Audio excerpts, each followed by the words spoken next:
చరణ్ టీవీకి స్వాగతం. వేములవాడ ముక్కంటి సన్నిధిలో తాజా పరిస్థితి ఇది.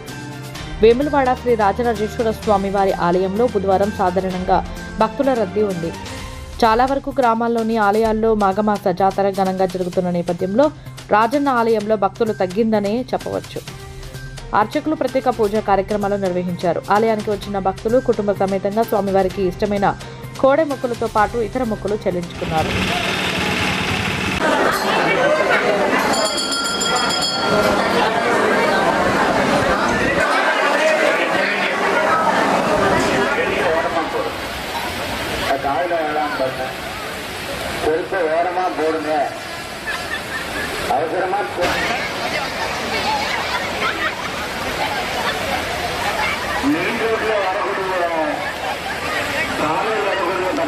మాఘ మాసము అనగా ఏమిటంటే, పూర్వము ఇక్కడి ప్రజలందరూ కూడా మాఘము పుణ్యస్థానం, ఈ దేవాలయంకు ఎదురుగా ఉన్న నదిలో పుణ్యస్నానం చేసి స్వామివారిని దర్శించుకున్నట్టయితే మళ్ళీ సంవత్సర కాలం వారి యొక్క పంటలు, వ్యవహారము, ఆరోగ్యము అన్నీ కూడా అనుకూలంగా భగవంతుడు ఇస్తాడని ఒక చక్కటి స్వామివారి యొక్క నమ్మకంతో ప్రతి సంవత్సరం కూడా భక్తులు అదే రకంగా స్వామివారి యొక్క మాఘమ పుణ్యస్థాన దర్శనాన్ని చేసుకుంటున్నారు. కాబట్టి భక్తులందరూ కూడా అధిక సంఖ్యలో పాల్గొని స్వామివారి దర్శించుకొని స్వామివారి కృపకు పాత్రలు కాగలరని మనవి.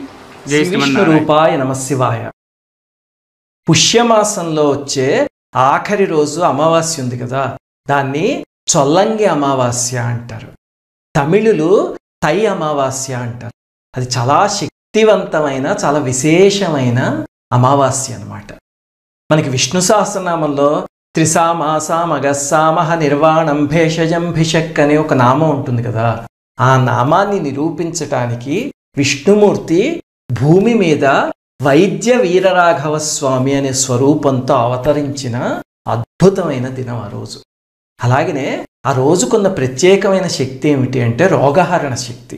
మనలో ఎవరికైనా రోగాలు అలాంటివి ఏడిపిస్తున్నాయి అనుకోండి కుటుంబంలో, ఆ రోజు ఆ వీరరాఘవ స్వామిని ఒక 3 పనులతో ఆరాధించగలిగితే దెబ్బకి మాయమైపోతాయి. అలాంటివి చాలా శక్తివంతమైన రోజు.